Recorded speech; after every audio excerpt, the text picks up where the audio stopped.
Greetings, humans! Welcome to a very special mental health awareness episode of The Smoke Show.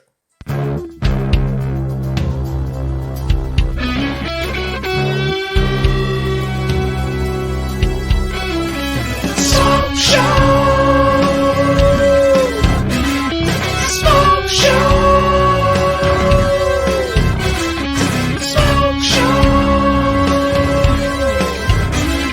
Smoke Show! Smoke Show!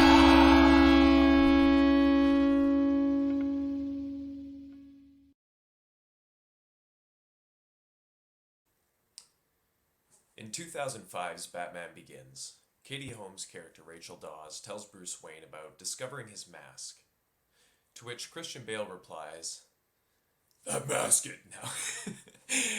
That mask is just a symbol. She follows it up with, touching his face, "No, this is your mask. Your real face is the one that criminals now fear." And I don't think I've ever empathized with a Batman moment more than this.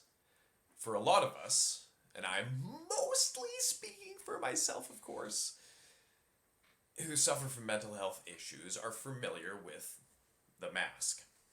The face we put forward, the public persona we wish to be perceived as, though we might be wearing a different one underneath. I, myself, have spent over 40 years developing my mask. Without it, life would be exponentially more difficult. I was diagnosed with depression 23 years ago, and more recently I've discovered I have also been battling through ADHD. Shocker. When I was first diagnosed with depression, my doctor had me on antidepressants, and I tell you this much, personally, I fucking hate being medicated. Pills. I felt like a zombie. Like a facsimile, a copy of a copy, if you will. Shout out Trey Reznor. Instead of going through the rigmarole of finding medication that worked well for me, I decided to develop my mask. Though at the time, I was not familiar with the term or the concept. All I knew was I felt different and kind of on my own. I kept my verbal responses more guarded. Didn't just talk when I wanted to, constantly. And worked a ton on my active listening skills. I wasn't ashamed of my diagnosis. I was open about the fact that I battled through depression. However, I kept the details of what I was going through to myself. As the years passed, the only improvement I gained was the effectiveness of my mask. My mental health wasn't seeing improvement, at least not to the way that I understood improvement.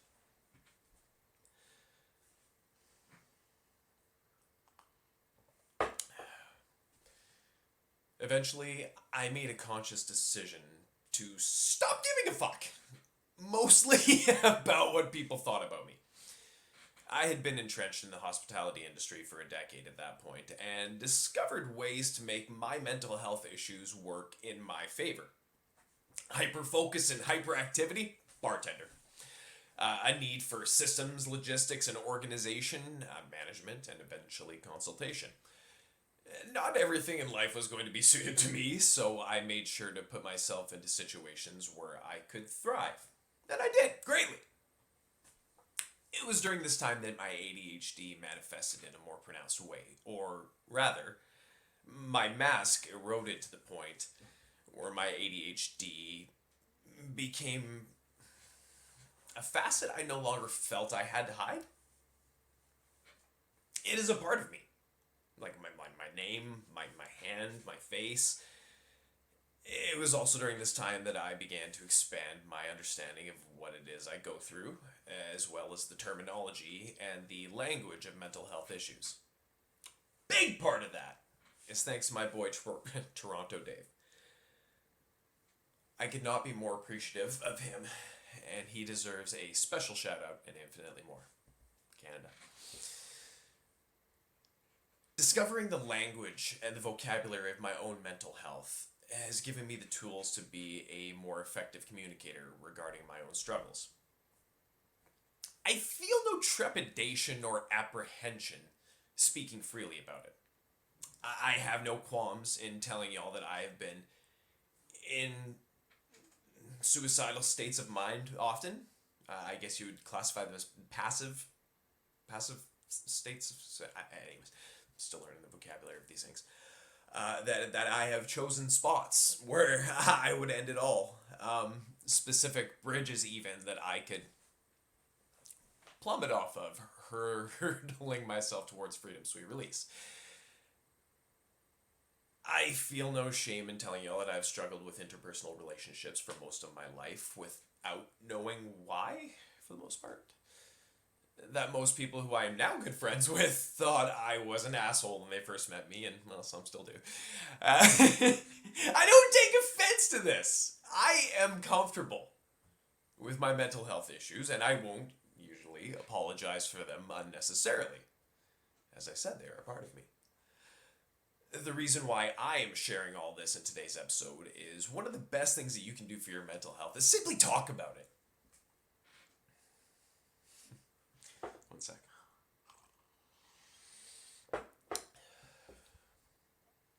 Okay. I want to share a recent struggle I've been going through as I am currently off work on medical leave due to my mental health. I have always been very good with compartmentalizing my issues into neat little areas in my mind for later examination. If you haven't seen the movie Dreamcatcher, based on Stephen King novel, they have this scene which really visualizes that concept well. Anyways, just over a week ago at work, I had a confluence of events, ones that have been building over time, plus some new ones, and it was just bearing down on me. And it became entirely too much for me to process. I had a complete breakdown. I was in my car on my lunch break, blasting Pantera's Great Southern Trendkill at full volume, and switching between fits of rage, uncontrollable sobbing, and anxiety so encroaching that I dug my nails into my hands so hard they bled. After somewhat collecting myself, I went inside and I gave written notice that I'd be taking indefinite medical leave, and followed up with the doctor's note the day after that. Recognizing that I was unable to regulate my emotional state, I thought it best for myself and those around me at work to temporarily remove myself. One of the most important things that I can recommend to y'all are knowing the signs. The signs of the handle being flushed, if you will, so that you are not left circling the drain. I ignored those, and now I'm rebuilding myself to a point of usefulness again. The silence is hard. I'm not used to being off from work, and when I'm alone, the silence is hard, even paralyzing at times. It's difficult because this is still so fresh. But maybe that's the way, before the damage can become a scar. I've never seen a therapist myself yet, but I did have the doctor write me a recommendation for one. I'm taking the steps, as hard as they might be, to better myself. Not only for myself, but for my wife, my son, and our other son that's arriving in a couple months. I can't be good for them until I'm good for me. I matter. You all matter too. I matter. My family, they matter more. I want to use another personal example of why talking about our mental health issues is so important. 2 years ago, I released an episode of The Smoke Show that had to do with mental health awareness, much with the same intentions as this episode you're now listening to. I wasn't expecting to reach anyone or have the episode make a difference, merely hoping that it would help someone somewhere. As my good fortune would have it, it did help someone. Someone who means the absolute world to me, whom I would like to bring on for a short discussion. Humans, it is my extreme honor to present to you, all the way from Australia, Beardy himself, Mr. Daniel O'Connell. Greetings, humans. It's your boy Smokey Hell Nelson, and the last time I did one of these episodes on mental health awareness, when you do, you always say you want to reach one person. If you reach one person, reach one person. I think I threw a W in there. You run to reach one person, and if you do, it makes it worth it. Absolutely worth it. And it just so happens we are joined today by someone that last episode reached, and I am so thankful that he reached back out. And since then, we have become great friends. So let me introduce my boy, Daniel O'Connell. Daniel, how are you today? Man, I'm so good. I've wanted this for a long time. We've been speaking about it for a long time. And when you said, are you good to go? I'm like, let's just do it. Let's get it done. Fuck yeah. So, the people, the listening audience, the viewing audience, they've heard a lot about my story. And now, when it comes to your story, do you want to kind of say it from your perspective about our shared kind of history? Yeah. Starting off with that last episode I put out. Definitely, yeah. So I actually looked at this when you said, do you want to do it now? And because I knew it was coming up to it, but it's like 2 weeks away from 2 years since you made that podcast and I reached out to you. Because I was like, how long has it been? Because I know we've chatted nonstop since. I was like, how long has it actually been? It has to be coming up to 2 years. And so I went back and I looked, and it's almost 2 years now to the date. So it was one of those things where obviously I knew about you on Twitter. I would listen to your podcast, loved what you were doing. And then you came out with that mental health podcast about yourself and what you'd gone through. And I was going through some shit myself, like some big time shit. And it just hit me like a ton of bricks. And it was one of those moments where you can listen to something and you just go on, so much of this is hitting home to me. And I sat on it, I listened to your podcast, and then I sat on it for a bit, and then I went back and listened to it again. And I thought, you know what? I've got to reach out to you and just let you know that what sort of impact it has on me personally, and just let you know about it, because it was one of the best things I've heard. And I heard a lot from you at that point. And anyone that listens to you and knows you, we know what we're going to get. You're up here, and it's the fucking most amazing thing ever, just listening and sitting back enjoying it. And so to hear you open up like that and be the way you were was amazing, and obviously touched me big time, especially at that point in my life. And yeah, I just took the time to message you on Twitter and reach out and DM you and let you know. And yeah, since then, been 2 peas in a pod almost. Absolutely, and yeah, it's as simple as that. I made that conscious effort to make a mental health awareness podcast episode to speak my story, because that's kind of the thing they say. You want to break the stigma that we have to keep these things within ourselves until we absolutely implode, which happens to We'll get to sometime. Yeah, it happens to the best and worst of us, man. But like, it's hard. It's hard to be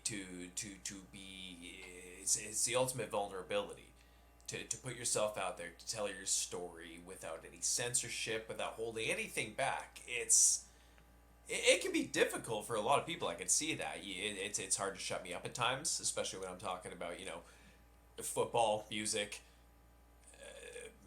myself.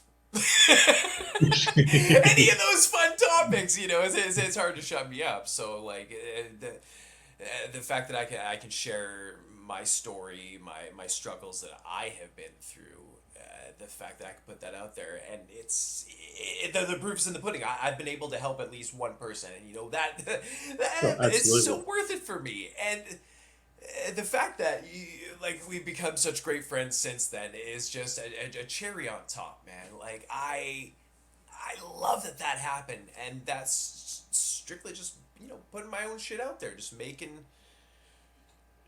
being honest with myself, making sure to convey that honesty, because like I said, keeping stuff inside, you're gonna have a meltdown like I Absolutely, and that's the thing. recently. That's the thing as well. Like it's hard enough. Like when you're in that mindset and you don't open up to anyone, it's hard enough doing it to people close to you. But to do what you did and so many other people were doing as well, and just putting it out there for so many people to listen to and see, like that takes as much guts as you can imagine. And like the amount of pushback and that sort of thing you can expect just because of your mindset going, we don't talk about this stuff. So to do it and think, okay, what sort of pushback am I going to get? And then obviously to be told by at least one person how much it meant, I can't imagine the sort of feeling that'd be. But from my point of view, it was awesome. And then you turned into one of the nicest, but like not unexpected, but you're one of the nicest people ever. Like I knew you would have been, but just the fact that we didn't know each other really at that point. We had some interactions on Twitter, whatever, but that's it. For you to then basically become a sounding board for me and someone that I confided in and trusted basically straight away just shows the sort of person you are as well. On top of everything, like your charisma, everything, just shows the heart that you have as well and why we formed such a good friendship. Oh, absolutely, and that's another big part of the message is that yes, the individual situations will always be unique and different, but the struggles, the mental health struggles that so many people go through, it's so common. You are not alone in what you are feeling. Your situation just dictates the uniqueness of it, but I mean, these are all things that we are shared struggles. I don't know how you really want to word that, but like it's it's something that you can easily find empathy in because you've been through that. So to be there for another person like that, that's just it's really cool, and I think the world. I mean, not to get too preachy or anything like that, and John Lennon on you, but I think the world needs more of that. Oh, 100%. Especially the amount of stuff that's gone on, even just the last 2 years, just worldwide. People need to understand that open up about stuff. Like, I was always growing up, I was a stone wall. You couldn't tell my emotions no matter what I was feeling. I'd be the happiest person ever, and you just wouldn't be able to tell from my face, my expressions, my attitude, sort of thing. I think that had a lot to do with the way I was raised from my dad. He had that old school mentality of don't show emotion, don't let shit get to you. And he bottled it up for years, and it didn't get the better of him, but you could tell that if he just opened up more, he would have been a complete different person. As much as I love him, he's passed away now 5 years ago, but as much as I love him, there was things where I wish he did better and made me understand things better as well, which I'm now trying to getting to the point where I am getting better at it now. And I think that moment 2 years ago almost where I reached out to you was one of the biggest moments where I did take that step of just opening up about shit and not bottling it up. And since then, I've been trying my hardest to do it as much as I can. And I've definitely made massive differences in myself since then. So definitely open up. Don't keep it all inside. It's not worth it anymore. Like, you're not tough for doing it. Doesn't make you a better person, doesn't make you a man or whatever. It's the worst thing you could possibly do. And I've started to get that mindset now a lot more and trying to express that to other people as well a lot more. So It's not easy, and but speaking on that, have you found over time, since our initial contact, do you find that as you do it more and more, it has gotten any easier for you to do? oh, absolutely. Yeah. I still pick and choose the people I determine I'm going to open up to. Oh, I'll of have my course. close people that I'll do it with and stick to that. And then you can tell the difference it makes because everyone's going through something. Doesn't matter who you are, what status you have in life, everyone's going through something. So find the people that you feel comfortable opening up with, no matter who it is. It could be some random dude on Twitter that you follow and listen to occasionally. Or it could be the person you see day in, day out. It doesn't matter. Just open up to someone and let them know. Like, hey, I'm struggling with someone at the moment. Can I talk to you about it? And you'll find people that are close to you will be willing to listen, no matter what it's about. And the people that aren't willing to listen, you shouldn't be close with. Bingo. Bingo. That's not just a Bluey reference, y'all, because of our esteemed guest today. I just had to throw one of those out there. But it's as easy as that, which is such a weird way to put it, because it's the hardest thing. It can be the hardest thing for a lot of people, but it's such an important step, and it's got to be the first step. And once you take that step, shit, look what can happen, man. You end up on a podcast with the coolest dude ever. Not me, by the way, him. Whichever way you are. You sniped me on that one. I was going to cut right in on that. But, I mean, the greatest of things can happen. But it is about taking that step, putting yourself out there, and it's not going to be easy, but like Daniel said, you find the people that you can trust, and they will let you open up. And once that happens, man, you're going to feel a weight coming off you. And then, I mean, if this is something new that you haven't really addressed before, I mean, start looking into the things that you are suffering from, like whether they are various mental health illnesses or not. Look into that. Get the vocabulary on it. Start looking into these things, because, I mean, getting professional help can be a convoluted process that can take a while, but the more you can arm yourself with knowledge and vocabulary about these things, the more you'll be able to understand and put words to what you were experiencing. Do you find that as well? Yeah, definitely. And that's the thing, like, it's one of those double-edged swords where the more you know, you're either going to be, say, you go down a rabbit hole with the Google doctors and that sort of crap, which could be the worst thing you could possibly do, because you look at something and you're like, shit, I've got all those symptoms, that's me. And you're like, no, it's really not. But just to have an understanding of what you're going through, because if you're, like, I was pretty deep down in depression, and you can sit there and go, oh no, I'm fine. Like, I'm upset, whatever, but it's not that bad. You've got to sort of try and step away from yourself a little bit and take a look at it and be pretty harsh with yourself as well. And say, you know what, I'm not good. Like, I'm not okay at the moment. I can fake it as much as I can, but I'm not okay, and it's showing.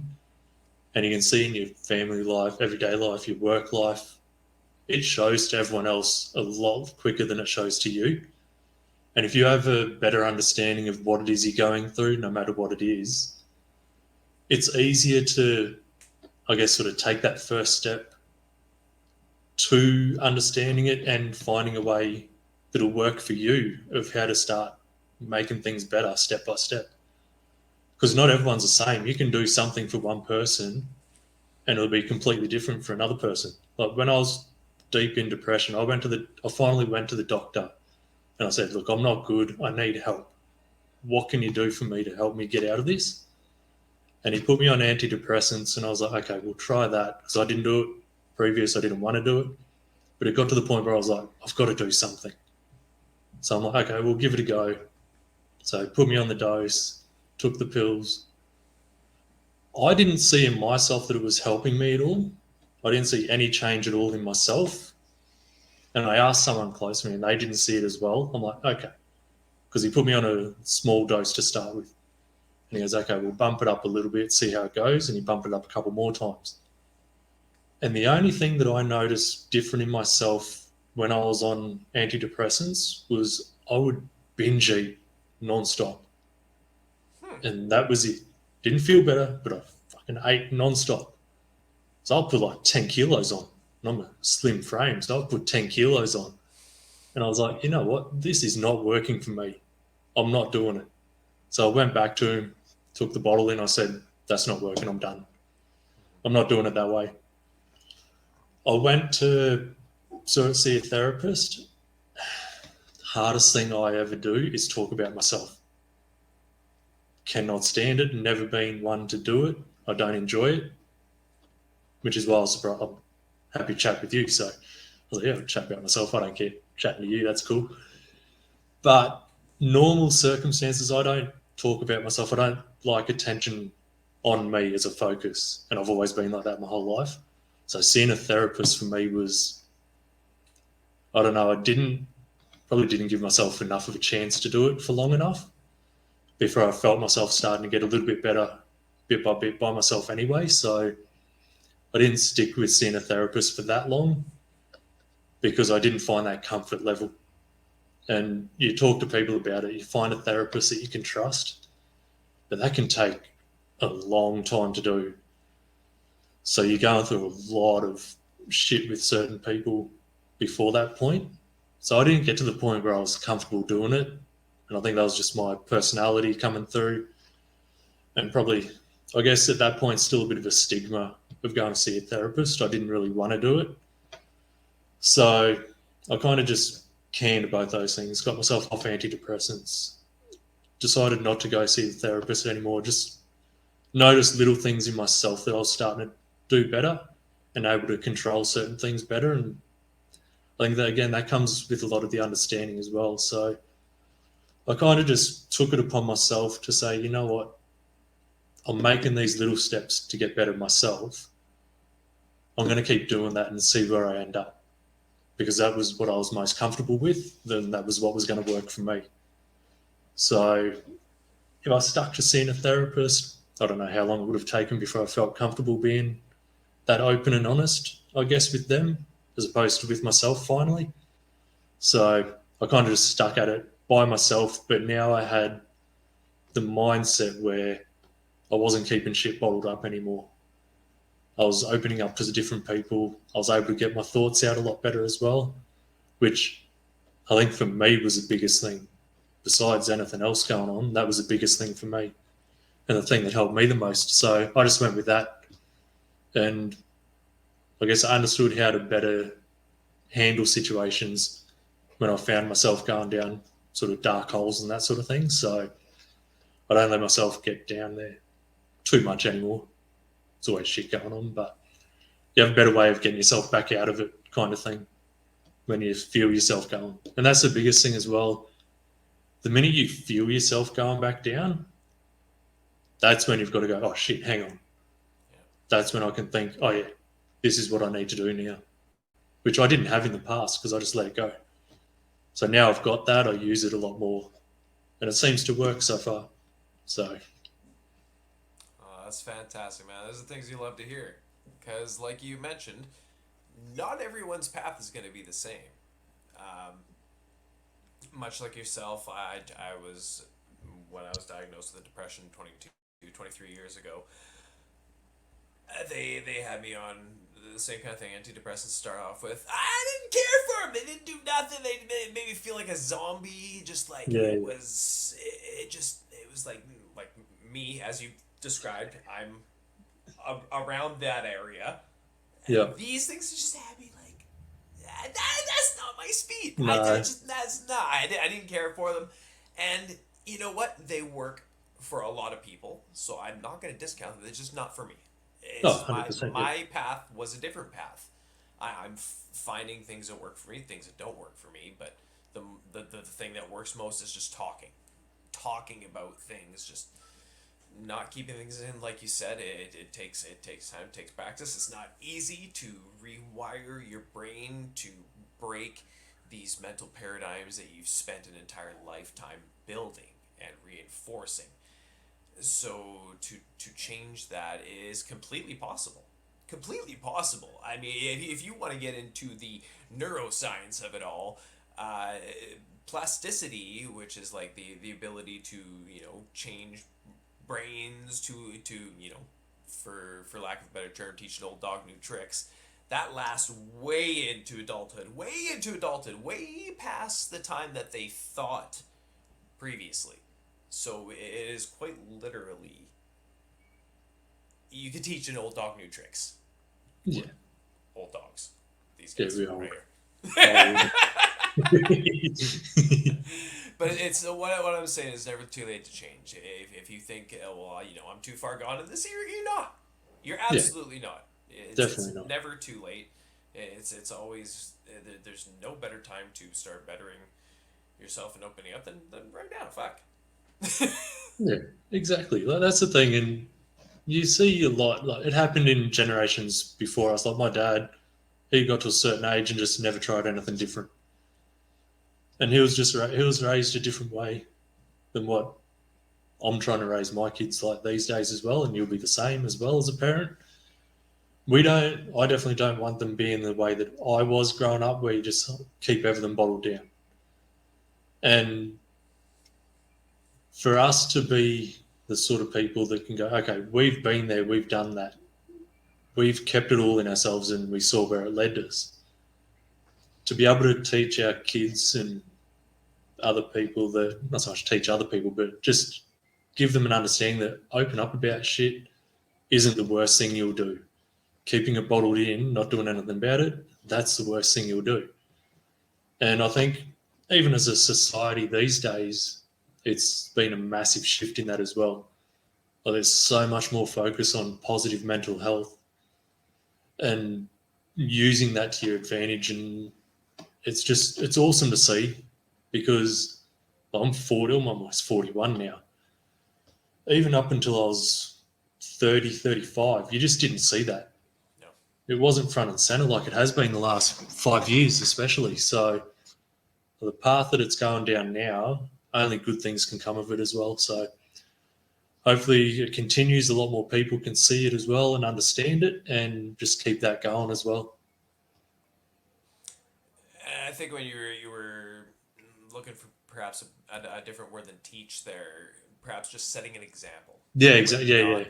People are not afraid to put themselves out there and set themselves as examples for the beginner's path to a better fucking mental health experience. Yeah.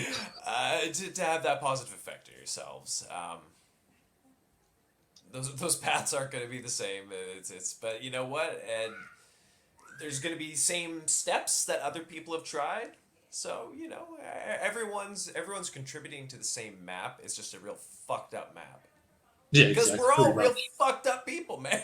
Oh, everyone is. And the biggest thing is, like, you say it's all different, like no two stories are the same kind of thing, but the starting point of where you can move forward from there, it's the same for everyone. It's opening up. It's just taking that first step, opening up. That's everyone's base point. Where people go from there, that's up to each individual, and it varies so much. But yeah, that first base point is just opening up in the first place. Mountain And climbing. that's Fuck, that would have been such a better allegory to use. I'm sorry. But we're not going back. We're not scrubbing that. We're not going first. there. That's just what you We've get to come too live far with. Well, Daniel, I'm not going to keep much longer here. Is there anything else that you would like to convey to the folks regarding mental health and the awareness? Just honestly, like we've said, don't hold it up. Let it out. Somebody that even you don't know will be there to listen. If you're willing to reach out to someone and you don't even know them, they'll listen. And if they don't listen, that's more showing who they are, not who you are. If you're opening up about your mental health and someone turns their back on you, it says a whole lot more about them as a person than it ever will about you as a person. So if you get the door slammed in your face by one person, don't let that stop you. Keep pushing, keep opening up to people. Find the people that you can trust. Doesn't matter who they are. Doesn't need to be family. You don't even need to be that close to them. Just find someone that you've listened to on podcast, who's spoken about it before. Could be anyone. Just reach out.